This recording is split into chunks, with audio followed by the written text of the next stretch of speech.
আমি এরকম চিকিৎসক এরকম অনেক আহতদেরকে দেখেছি এবং এই ব্যান্ডেজ পরা মাথায়, চোখে, হাতে, বুকে, গলায়, পায়ে যখন পুলিশরা দেখত, এদেরকে দেখে তারা তাদের 100 কিংবা 1000 বন্দুকের নলকে যত ভয় করত, এক একটা ব্যান্ডেজকে তারা তার কয়েক শত কোটি গুণ তারা ভয় করত। মূল কথা হচ্ছে তারা জুলাইয়ের সেই স্মৃতিকে ভুলিয়ে দিতে চায়। পরওয়ার সামনে উপস্থিত শহীদ পরিবারের গর্বিত সদস্যবৃন্দ, আহত জুলাই যোদ্ধাবৃন্দ এবং বিশেষভাবে আজকে এখানে উপস্থিত আছেন চিকিৎসক যোদ্ধা যারা,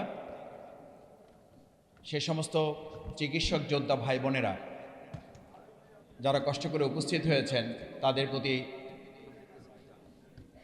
অকৃত্রিম সম্মাননা জানাচ্ছি, শ্রদ্ধা জানাচ্ছি।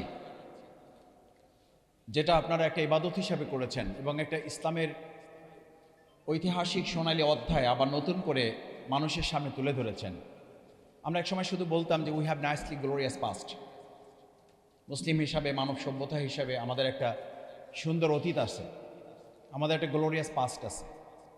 প্রিয়নবী মুহাম্মদ রাসূলুল্লাহ সাল্লাল্লাহু আলাইহি সাল্লামের যুদ্ধের সময়, অভিযানের সময় চিকিৎসক বৃন্দ শুধু না, চিকিৎসক ভাই এবং বোনেরা, মহিলা সাহাবীগণ, এমনকি হজরত আয়েশা সিদ্দিকা রাদিয়াল্লাহু তাআলা আনহার মতো সাহাবীগণ রাসূল সাল্লাল্লাহু আলাইহি সাল্লামের সহধর্মিণীরা রাসূল সাল্লাল্লাহু আলাইহি সাল্লামের সাথে যুদ্ধে অংশগ্রহণ করে আহতদের চিকিৎসা দিতেন, পানি পান করাতেন, তাদেরকে সাহস যোগাতেন। আপনারা এটাও জানেন যে এক সন্তান তার হাতটা কেটে গেছে তরবারির আঘাতে, শুধু চামড়ার সাথে হাতটা ঝুলে আছে।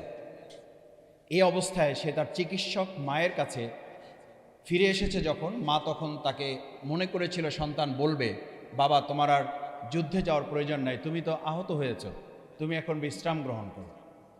আপনারা নিশ্চয়ই সকলে ইতিহাস জানেন। মা তখন তাকে সামান্য একটু চিকিৎসা দিয়ে বলেছিল, যদি তোমার এই এক হাতের কারণে তুমি এখন এখানে দাঁড়িয়ে যাও, তাহলে গোটা বিপ্লবটা বেহাত হয়ে যাবে। এক হাত আর গোটা বিপ্লবটা বেহাত। তোমার কাছে কোনটা গুরুত্বপূর্ণ? মা হিসাবে আমার কাছে তোমার হাতটা যত গুরুত্বপূর্ণ, তার কাছে আমার সামনে বিজয়টা অনেক বেশি গুরুত্বপূর্ণ। বাবা তুমি একটা কাজ করো, এই হাতটা তোমার পায়ের নিচে রাখো, টান দাও, ছিঁড়ে ফেলো, এটার কারণে তুমি এখন যুদ্ধ করতে পারছো না। তারপরে ছিঁড়ে ফেললো, যুদ্ধ করলো, বিজয় হলো। সম্মানিত উপস্থিতি, আমি খুব ছোট কর্মী 24শে জুলাই আন্দোলনের। আমি এরকম চিকিৎসক এরকম অনেক আহতদেরকে দেখেছি এবং এই ব্যান্ডেজ পরা মাথায়, চোখে, হাতে, বুকে, গলায়, পায়ে যখন পুলিশরা দেখত, এদেরকে দেখে তারা তাদের 100 কিংবা 1000 বন্দুকের নলকে যত ভয় করত, এক একটা ব্যান্ডেজকে তারা তার কয়েক শত কোটি গুণ তারা ভয় করত। এবং আমি লক্ষ্য করতাম এই আহতদেরকে আমরা বলতাম, আপনারা পিছনের কাতারে থাকেন। তারা বলতো যে আমাদের তো শেষ, আমরা শেষ হতে এসেছি, আমরা শেষ হব, আমরা শেষ হয়ে আমাদের এই বাংলাদেশকে এগিয়ে নিয়ে যাব। এই যে ঢাকা বিশ্ববিদ্যালয় আমাদের প্রিয় ভাই একটা চোখ হারিয়েছেন, আমি খুব দৃঢ়ভাবে বিশ্বাস করি ওই সময় এরকম চোখগুলো না হারালে, অন্ধ না হলে আমাদের বাংলাদেশটা 2024-এর 5ই আগস্টে আলোর দিকে না ফিরে আর একটা গভীর অন্ধকারের দিকে প্রবেশ করত। এই চোখগুলো আমাদের নতুন আলো দিয়েছে, এই পাগুলো আমাদের বাংলাদেশটাকে নতুন করে আবার দাঁড়াতে শিখিয়েছে। কিন্তু আফসোস কি জানেন, এই যে আজকে ডকুমেন্টারিগুলো দেখানো হয়, সরকার 2026-এর 12ই জানুয়ারি নির্বাচনের পর উচিত ছিল এই সকল ঐতিহাসিক দলিলগুলো প্রত্যেকটা সরকারি বেসরকারি হাসপাতাল এবং কলেজগুলোতে, মেডিকেল কলেজগুলোর সামনে ফটো গ্যালারি করে এই সমস্ত বীর চিকিৎসক এবং তাদের চিকিৎসা সেবাকে জাতির সামনে তুলে ধরার জন্য ব্যবস্থা গ্রহণ করা। কিন্তু আমরা তা লক্ষ্য করেছি তার বিপরীতটা। কি বিপরীত লক্ষ্য করেছি? সিটি কর্পোরেশন উদ্যোগ নিয়ে তার কর্মীদেরকে দিয়ে আমাদের সেই সময় জুলাই যোদ্ধারা যে সুন্দর সুন্দর স্লোগান দিয়ে এক একটা স্লোগানের বারুদে এই জুলাই আগস্টের অভ্যুত্থান করেছিল, সেই জুলাই আগস্টানের বারুদের যে স্লোগান সেগুলোকে মুছে দিয়ে সেখানে খুবই পরিকল্পিতভাবে বাংলাদেশের কিছু ন্যাচারাল সিনারি তুলে দিয়ে এমনভাবে বোঝাতে চেয়েছে যে আমাদের সেই জুলাই যোদ্ধাদের সেই সময়ের স্লোগানের চেয়ে এখন এই সিনারিগুলো গুরুত্বপূর্ণ। এর পিছনে মূল কথা হচ্ছে তারা জুলাইয়ের সেই স্মৃতিকে ভুলিয়ে দিতে চায়। আপনারা ভুলিয়ে দিতে চান কেন? সবাই মিলেই তো ভূমিকা রেখেছেন। আমি এটাও দাবি করি, এই 3 মিনিট 5 মিনিট 7 মিনিটের ডকুমেন্টারি দেখাতে গিয়ে আমরা এখানে আমি বক্তৃতা দিতে চাই না, আমি স্লিপ দিয়েছি, আমি বক্তৃতা করব না, বরং এই ডকুমেন্টারিগুলো দেন। সাংবাদিক বৃন্দ সবাই জন্য বলছি না, কারো জন্য বলছি।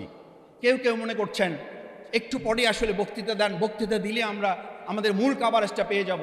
হ্যাঁ পাবেন, ঠিকই আছে, এটা মূল্যবান, কিন্তু যেই কথাগুলো আজকে এখানে আমরা তুলে ধরতে চাই, যেই যাই হোক, আমরা জীবন বাজি রেখে আমরা এই আন্দোলন সংগ্রামে অংশগ্রহণ করেছি কোনো কিছু পাওয়ার আশায় না, এবং এখনও কোনো কিছু আমরা পাওয়ার আশা করি না।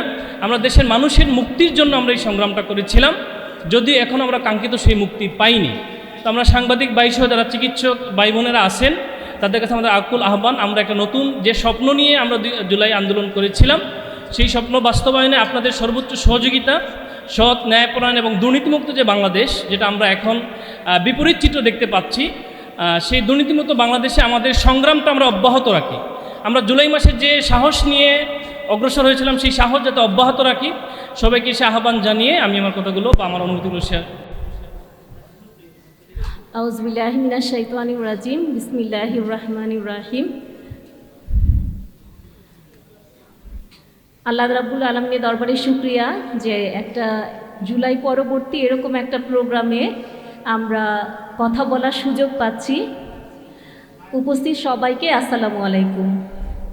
আসলে হঠাৎ করে আমাকে কিছু বলাতে আমি আসলে কোথা থেকে শুরু করব বুঝছি না। সেই সময়টা আসলে আমাদের সবার জন্যই খুব কঠিন একটা সময় ছিল, আর আমরা যারা চিকিৎসক তাদের জন্য তো জিনিসটা আরও খুবই কঠিন ছিল। তো পুরো জুলাইটা আমরা আসলে অনেক কঠিনতর থেকে কঠিনতর দিনগুলো আমরা পার করেছি, কারণ আমাদের প্রতিদিনই অফিস ছিল, প্রতিদিনই আসতে হতো, উত্তরায় বাসা ছিল, উত্তরা থেকে আসতে হতো, প্রতিদিন খুব উৎকণ্ঠার মধ্যে পার হতো।